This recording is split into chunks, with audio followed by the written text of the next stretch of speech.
What do you call it when someone steals money secretly? Theft.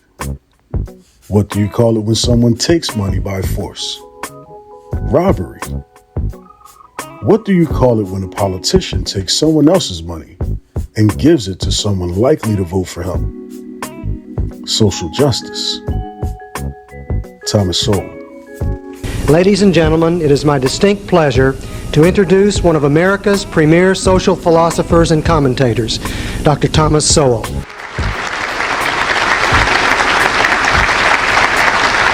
Thank you very much. I'd like to talk about economic decision-making as distinguished from political decision-making. And I'd like to start off with a definition of an economy. An economy is not just a system for producing goods and services and distributing them, because the Garden of Eden was not an economy, since there was no scarcity. So economics is the study of the use of scarce resources, which have alternative uses. So that rationing is inherent in the circumstances. Competition is inherent in the circumstances. There are people, particularly among intellectuals, who think that competition is one of those things we can choose to have or not have, when in fact the only choice we have is how shall the competition be carried out. The rationing is inherent whether it's under capitalism, socialism, feudalism, or any other kind of method. So that scarcity is the first lesson of economics. Now, the first lesson of politics is to forget the first lesson of economics. It's popular to call politics the art of the possible. I call it the art of the plausible, because what you're advocating doesn't have to be possible. The Clinton health care program, for example, is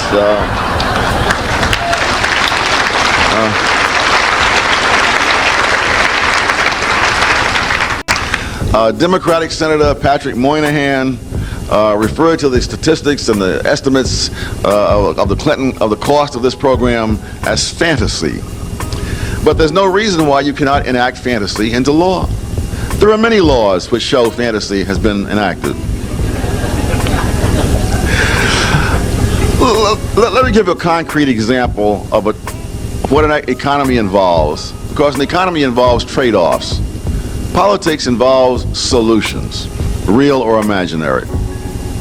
Some years ago, there was a tragic airplane crash in which a baby was killed by being torn from its mother's arms. In Washington, the answer was quite clear. We must have laws that say that babies cannot be held in mothers' arms in airplanes. They must have their own separate seat where they're strapped in.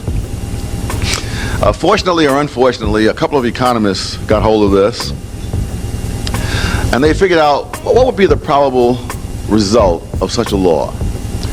First of all, it means that every couple that's traveling with a baby would have to buy 3 seats instead of 2.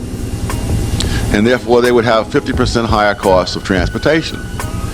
Now, since to ordinary people in the real world, as distinguished from Washington, money matters. And therefore some of those people would not fly. Some would take alternative transportation on the ground, almost all of which has a higher fatality rate than airplanes. And so they estimated that in the course of a decade, you would save 1 baby's life, and you would lose the lives of 60 other people, as well as $72 million. So the whole perspective of trade-offs is typically lacking in political decision-making. People ask such questions as, in politics, is nuclear power safe?